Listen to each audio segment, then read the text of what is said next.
right, so we are here with Uli Jon Roth, right? And Uli, what is the theme of this tour that you are? Theme? Yeah. Well, it's called the Triple Anniversary Tour, and what that means is that we're kind of celebrating three important anniversaries for me. The first of which was the recording of Tokyo tapes, pretty much 40 years ago, and later that year, the beginning of my band Electric Sun, and we recorded the first Electric Sun album.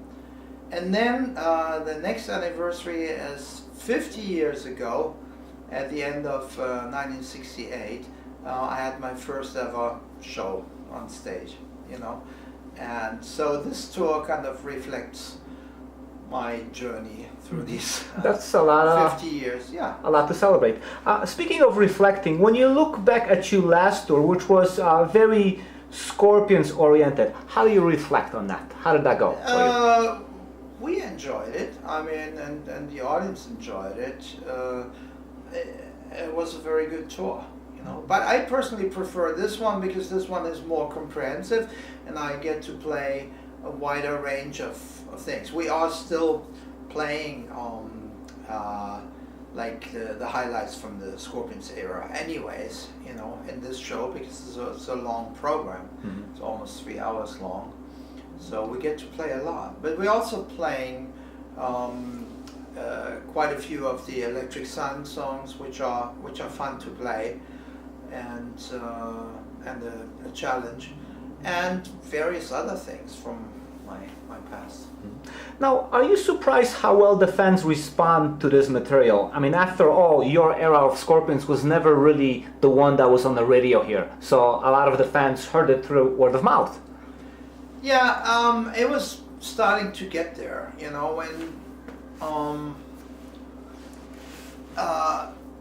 when I left, it was already kind of clear to myself and I guess the others in the band that a big success was imminent, you know. We were already successful in Europe and Japan, and America was just in the making, you know. So, no, I'm not so surprised about it, because I know that this kind of music is, the American audience has an ear for it. Like, you know, it's quite obvious when we play these songs, the way they respond, you know.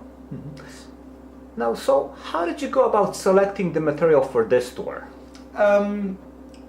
It wasn't so easy, because I've got so much material, and there's only so many songs you can play in an evening, and some songs were no-brainers, you know, like Says the Sharon or Will Burn the Sky. They had to be in the program, but a lot of others, I wasn't so sure which ones would fit together, because you have to build a program in a way that you, almost like a movie, you know, where the songs work together and they harmonize rather than canceling each other out. And in my case, that's not easy, because on every album I had like at least one really big song, which was also monumental, 10 minutes, 14, even 18-minute pieces. And of these, you can really only play one in a concert. So some of my best songs we cannot do in a program like this, because they kill each other, you know. So I chose this. So it's piece. a challenge. Yes, yeah. I chose a piece called Hiroshima from the Firewind album, which we haven't played in a long time. And that's a song with a bit of a message, and I think it's a message that's still very relevant today, unfortunately. But every night it's like one of the highlights of the show. Now, you just mentioned some challenges. Were there any surprises as you were trying to put the show together? Yeah, I guess so. Some songs worked better than I anticipated, and a couple didn't really fit, so I got rid of them. So do you find yourself changing your set as you go along, or do you have a steady? Yes, we're still We're still experimenting, but most of it now is really working very smoothly. And sometimes, you know, I will change a few around or bring in song X and, you know, throw out song Y. Sure. Yeah. Since you're doing a lot of Electric Sun, let's talk about Electric Sun. When did you first get the idea for this project? How did that originate? That was back in 1977, you know, while we were, just before we recorded Taken by Force, I really started to write songs that didn't fit the Scorpions mold anymore, and those were the ones I was interested in, you know. So, and these songs became Electric Sun songs. Like, for instance, there's a big piece under the name of Earthquake, and that one I had already written way before I left the Scorpions, and I wanted to play it, but I knew it would really not fit onto any Scorpions album, so I never even brought it to the table, you know. And that was that, really. So it was in 1977. How did you think of the name Electric Sun, and does it have any special meaning to you? Yeah, it does. I would not choose a name if it doesn't have any special meaning. I mean, I love the sun. I love what it stands for as a symbol. It's our ultimate life giver, life bringer. It can also kill us, but without the light, we could not exist. It's the first thing in the universe, you know, and so to me it's like an ultimate symbol of life, and also of inspiration, and of all the good things. The word electric simply means the movement of the electrons, the flow of energy. So that's what that is all about. Now, when the Electric Sun albums came out, did they meet your expectations at the time? Like, were you able to materialize on what you were hearing inside your mind and your head? Partially. Only partially. Why was that? The closest I got to it was on the third album, Beyond the Astral Skies. I thought I had the best grip on the production on that one, but it was also the hardest to record. Well, it's like a personal kind of love-hate relationship I have with the studio. Once I'm in the recording process, everything's fine, but in the beginning it's always a struggle for me. I'm never happy with the sounds we're getting, particularly guitar sounds. And since the guitar is my main instrument, that's always a big problem for me. And it was from the first day that I got into the studio, even with the Scorpions. I remember the first day we walked into the studio, which happened to be in fact, it was the 1st of April of 1974. And we set up quickly, and back then things were very simple, and we recorded the first song, which was Speed Is Coming, and I hated the guitar sound. It was not the sound that I wanted to hear and that I was used to in a bigger environment, because it was a small room with dead ceilings, and to me it sounded terrible. Now, the fact that people still enjoy it and that it kind of sounded okay doesn't mean that it couldn't have sounded better. Sure. It was not what I wanted, and from the first time on I was always battling the studio sound. It always was not really what I imagined, and so whenever I set up shop in the studio, I'm going through the same painful process.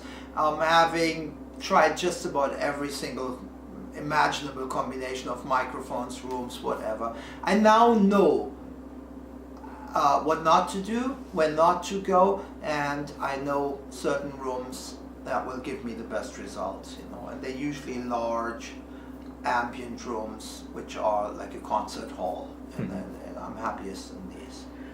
Now, when how was Electric Sun received back then when those albums came out? Were people ready for that? No.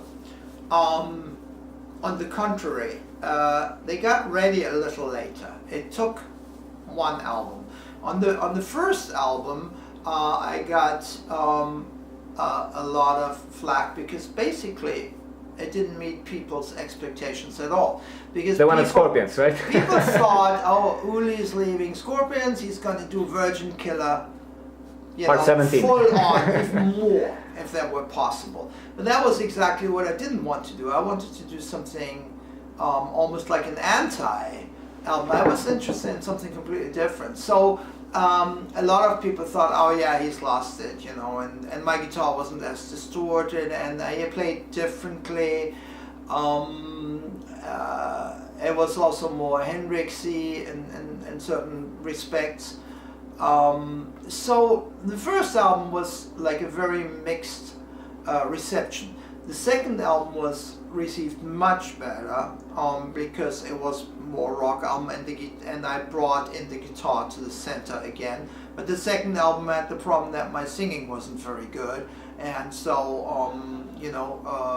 quite a few people hated my singing, and I can't blame them because it wasn't good.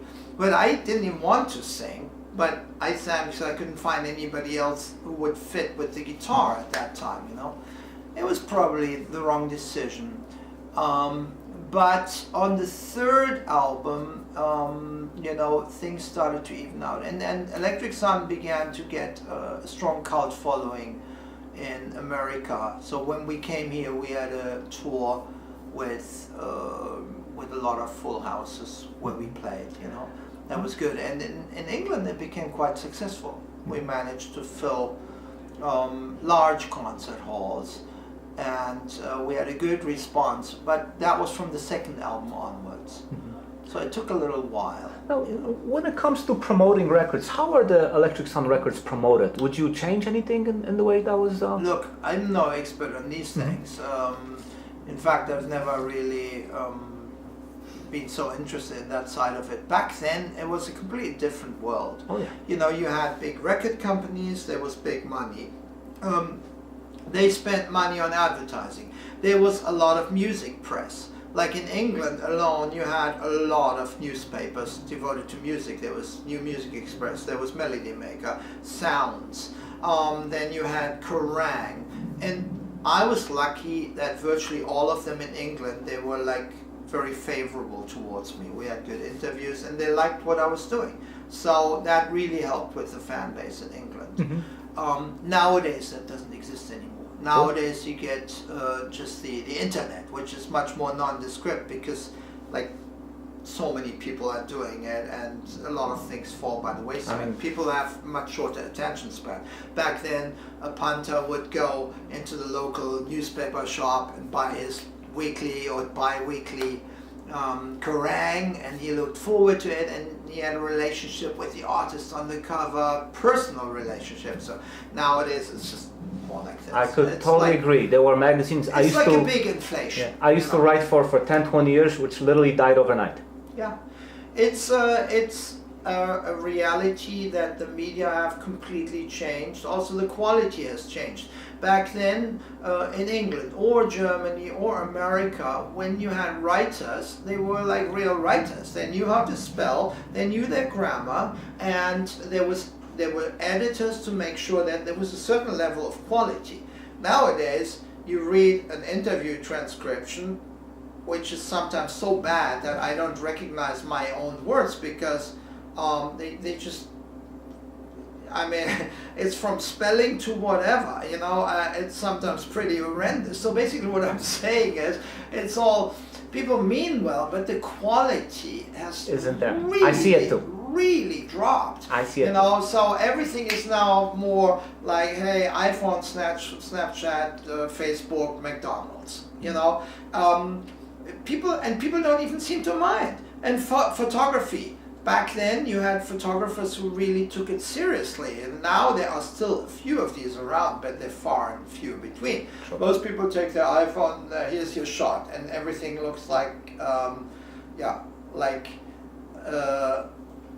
good. The professionalism went out the door. Unfortunately. And so this answers your question, what the promotion back then. It was a completely different world. A completely different world. Another example, when we had these albums, like for instance we played Hammersmith Odeon in '83, and that's a big concert hall in London, you know, which is kind of iconic. And when we played there back then, the whole town was plastered with big posters. A0 posters, you know, and like all over London. And when my album came out, that would be because I had a big record company, EMI, you know. Nowadays, you know, yeah, maybe the Rolling Stones get that, you know, but for an artist of my level, that would be unthinkable because there's no money in making albums. Back then, you know, people bought the albums and they were tangible, and the money came in, and then the money got spent on quality. Like I sometimes spend my entire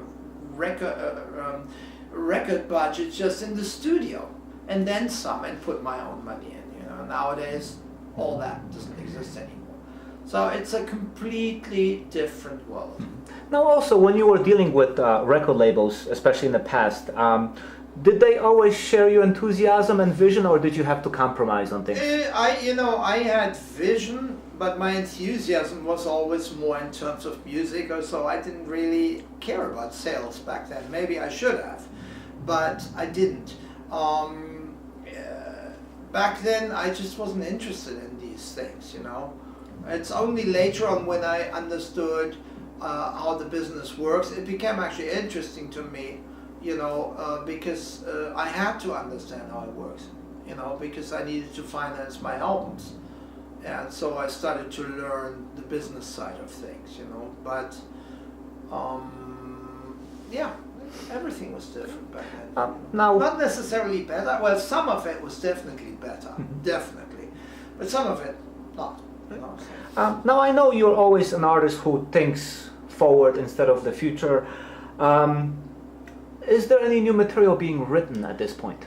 Not at this point, but I have written a lot. Okay. I mean, a lot. So will it materialize into an album? 1.5 albums worth of electric stuff that I wrote in the last few years, and I just wrote enough material last summer to do an acoustic album for my 8-string classical nylon sky guitar. But I will try to record some this summer, you know. Again, I don't really like the recording process that much, so and I'm slow doing it. I can't just whip it out in a week or two. I could, but then I wouldn't be satisfied, you know. So that's why I'm not doing it. So that's why I'm dragging my feet with the recording. I know it's long overdue, but it'll happen. Now, also, you have a very strong following in the Chicagoland area. How would you describe your relationship with the audiences from Chicago? Oh, Chicago is special, absolutely. I mean, on the average, you play 2 shows. From the first time we played here at the Metro back in '85, there was it's always like one of the places in America that's like the #1 place for us, you know. Chicago, of course, but now St. Charles, you know. Which is still Chicagoland area. We love playing St. Charles. Yesterday we were in Joliet, that was great, you know. And so it's a very musical audience, you know. Yeah, we like coming here. You know. Now, in addition to that, you also have a great relationship with a great Chicago band known as Smashing Pumpkins. Would you care to comment? Well, what do you want me to comment? How did you get to know him, and then how? Billy Corgan and I became friends. This was actually instigated or engineered through Rudolf Schenker, you know, and once Billy and I got to meet, we kind of hit it off, you know, and then it was a really nice experience to sit with them on some shows, you know, where we jammed. That was really nice, and it's always good to meet them, but we haven't met in a few years now. How is your age and experience affecting your guitar playing? My age I can still play the way I used to. In fact, I think I play better than ever, but I can't play as long anymore. Mm-hmm. You know, like 4 or 5 hours a night, that is quite enough, thank you. You know, but other than that, my fingers are in good shape. My memory isn't as good as it used to be, but other than that, my access to inspiration is better than ever. It just flows through. So most nights I'm very happy on stage. You know, and the experience helps also, of course. And there's always new things that happen on tour, and you never stop learning. But you know, with the experience of so many years behind you, you learn how to deal with all these little things that could happen, or big things eventually. Finally, when you look back at all the music you've written, whether it's Scorpions, Uli Jon Roth solo, or Electric Sun, do you see that there's a theme going through all these songs? Is there something? There's a theme, and that there's no theme. The theme is that they're all different, Mm-hmm. and so there isn't a single album where I would say that's the definitive Uli album. It really depends on what you prefer. Mm-hmm. You know, a lot of people prefer my old Scorpion stuff, but there are also quite a few who prefer the Electric Sun stuff. Then there are some who prefer my more classical stuff, the Sky of Avalon, and which I personally, that's my favorite. You know, the mixture between guitar and orchestra and voice and orchestra, that's my favorite. But I relate to all of these things, and when I play it, then I'm fully there with whatever it is, you know. So the theme is really that I'm always trying to find some new forms of expression without trying too hard. You know, I don't go around like really trying. It needs to feel organic, it needs to feel natural, but there's an inner impulse that always keeps me from repeating myself. I like to always come up with new ideas and challenge myself to do things completely off the beaten track and things that I haven't done before, and then hopefully do them as well as possible. You know, so I'm a believer in quality. Not to an inane degree. It's like I don't like to be too rehearsed. I like a few question marks here and there where you have to make it up as you go along, because that's really very important for me, because otherwise if things get too scripted, I get very bored very quickly. Thank you.